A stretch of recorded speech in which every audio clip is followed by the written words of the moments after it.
नमस्कार मंडळी, मी प्राजक्ता पुन्हा एकदा तुमचं सगळ्यांचं माझ्या यूट्यूब चॅनलमध्ये मनापासून स्वागत करते. तर मागचा व्हिडिओ तुम्ही बघितलाच असेल, जो की मी मातीचे भांडे माझ्या मुलासोबत बनवले होते. त्याच वेळेस मी त्याच्यासाठी छान अशी मण्यांची माळ देखील बनवली होती. पण तो व्हिडिओ तुमच्यासोबत शेअर करायचा राहिला होता. सो मी आता तो व्हिडिओ तुमच्यासोबत शेअर करते. तर मागच्या व्हिडिओमध्ये मी तुम्हाला दाखवलं की माती आणण्यापासून ते गाळण्यापासून सगळा प्रयत्न माझ्या शिवांशीने केला. तर ह्या व्हिडिओमध्ये मी तुम्हाला ते न दाखवता डायरेक्टली मी ती माळ कशी बनवली, मी तुमच्यासोबत हा व्हिडिओ शेअर करते.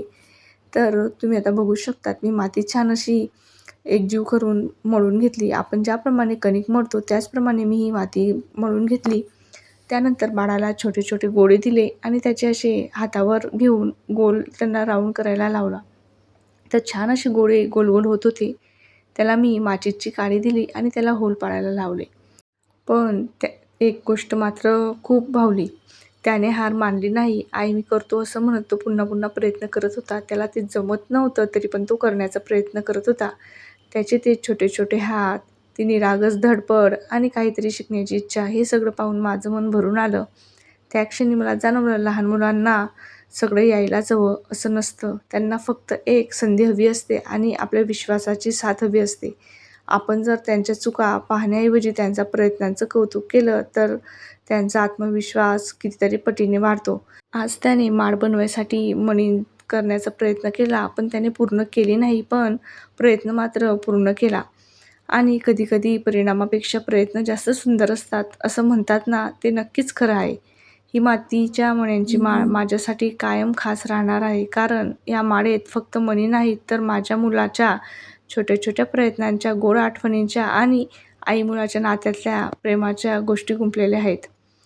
जर तुम्ही तुमच्या मुलासोबत अशा छोट्या छोट्या DIY गोष्टी करत असणार, तर त्यांना परफेक्ट होण्याची अपेक्षा ठेवू नका. त्यांना फक्त प्रयत्न करू द्या, कारण आजचे छोटे प्रयत्नच उद्याचा मोठा आत्मविश्वास बनतात. तुम्हाला जर माझे व्हिडिओ आवडत असतील तर प्लीज आपल्या चॅनलला लाईक, शेअर, कमेंट्स करायला विसरू नका आणि व्हिडिओला शेवटपर्यंत पूर्ण बघा. चॅनलला सबस्क्राईब केलं नसेल तर प्लीज चॅनलला सबस्क्राईब करा. त्यानंतर सर्व मणींना एक दिवस पूर्ण उन्हामध्ये छान असे सुकवू दिले. कडक उन्हातच त्यांना छान सुकवले. दोऱ्याला छोटीशी काडी गुंडाळली, जेणेकरून आपले मणी बाहेर नको पडायला. मी इथे डबल दोरा गुंडवलेला आहे, म्हणजे डबल दोरा घेऊन मी माळ विणणार आहे. आता हे मणी किती होते मी मोजले नाही. आता एक एक करून त्यांचे आपण माळ गुंफून घेऊया. तर बाकीच्या मण्यांना होल अजिबातच नव्हते. त्यातून मी 5-6 मणी काढले. तो व्हिडिओ तुमच्यासोबत शेअर करायचा राहिलाच, म्हणजे मी तो शूटच केला नाही. तर बघता बघता मी सर्व मणी एकसारखे असे ओढून घेतले. तर मणी ओढताना अजिबात घाई करायची नाही. जर एखादा मणी ओढताना अडकत असेल तर थोडं पेशन्स ठेवून छान असे ओढून घ्यायचे. मी आगपेटीच्या काडीने त्यांचे होल पाडून घेतले असल्यामुळे त्यांचे होल मोकळे होते. त्यामुळे मला फारसा काही त्रास झाला नाही. पण सुकवताना मी त्यांच्यावर थोडी कोरडी माती भुरकवली होती. त्यामुळे त्यांचे होल थोडे बंद झालेले होते. ते मला सुईने काढताना थोडी अडचण आली, पण सगळं व्यवस्थित झालं. सुट्टीचा वेळ तुम्ही तुमच्या मुलासोबत कसा घालवतात मला कमेंट्समध्ये नक्की सांगा.